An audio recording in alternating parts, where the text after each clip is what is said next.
నిత్యం లక్షల మంది ప్రయాణికులను సురక్షితంగా వారి వారి గమ్యస్థానాలకు ఆర్టీసీ సిబ్బంది చేరవేస్తుంటారు. డ్యూటీ టైంలో ప్రయాణికుల భద్రతే వారి ప్రథమ కర్తవ్యం.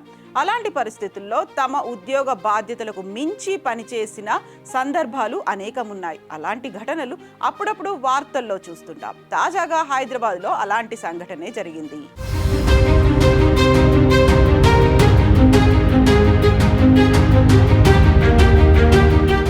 హైదరాబాద్కు చెందిన శ్వేతారత్నం అనే నెలలు నిండిన మహిళ ఆరాంగర్లో 1Z నెంబర్ బస్ ఎక్కారు. బహదూర్పురా వద్దకు రాగానే ఆమెకు పురిటి నొప్పులు తీవ్రమయ్యాయి.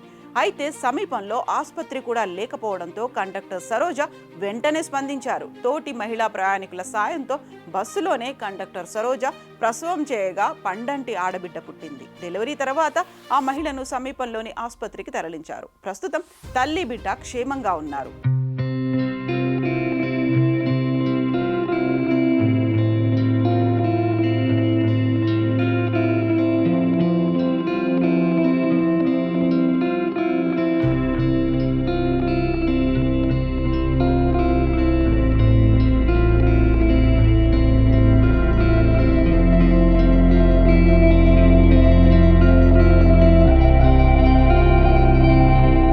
గర్భిణీ ప్రయాణికురాలికి ప్రసవంలో సాయం చేయడంపై నెటిజన్లు ఫిదా అవుతున్నారు.